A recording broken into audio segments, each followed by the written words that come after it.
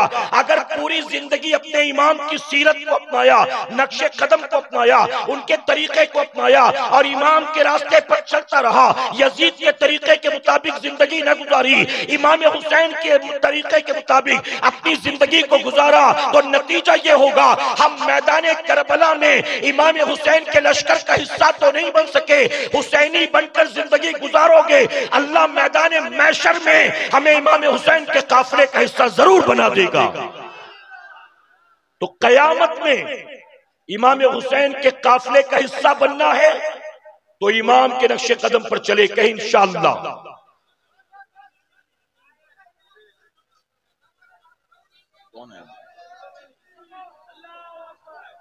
جب سے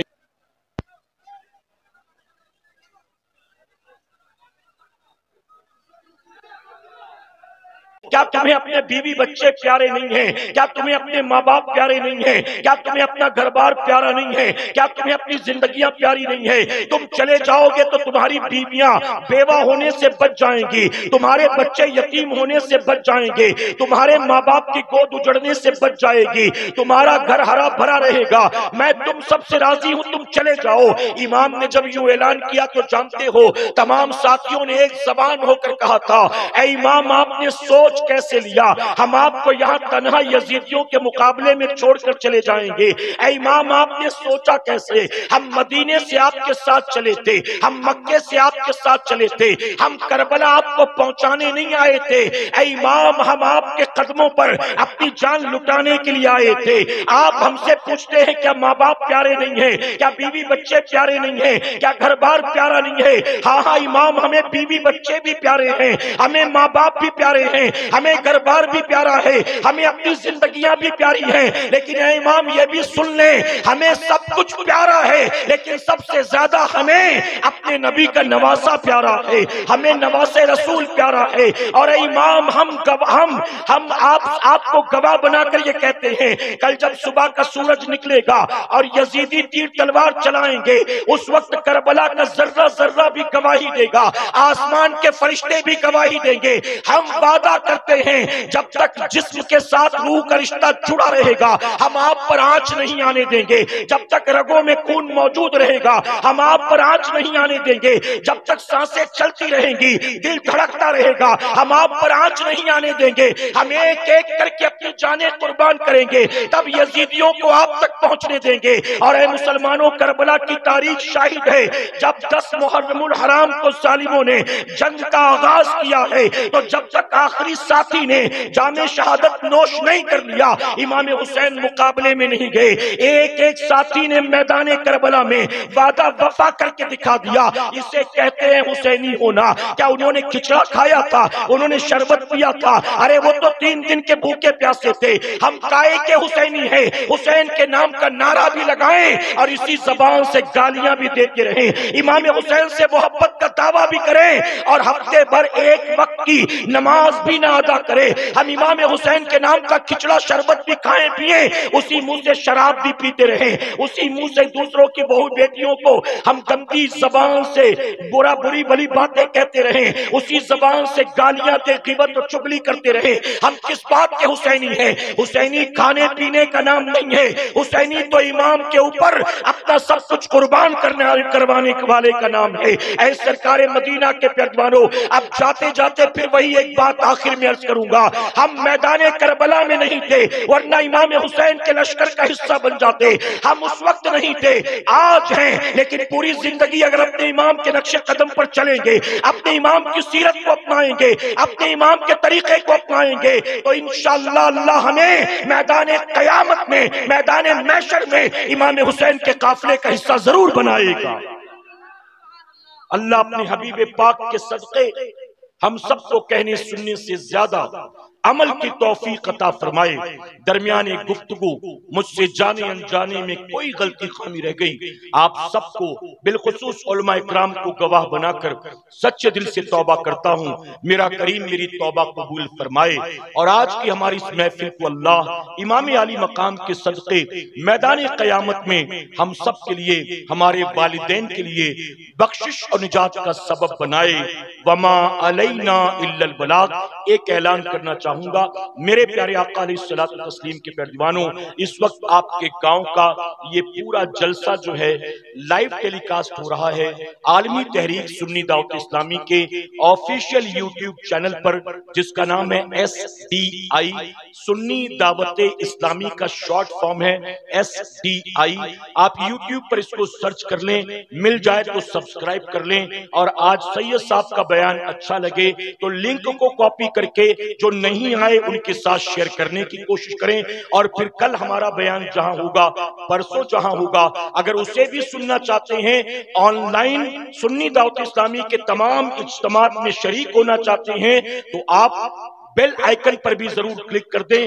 bell icon پر click کریں گے، جیسے ہی کوئی نیا بیان اپلوڈ ہوگا یا جیسے ہی کوئی نیا اجتماع لائیو ہوگا آپ کو آپ کے موبائل پر نوٹیفیکیشن مل جائے گا۔ تو SDI چینل کو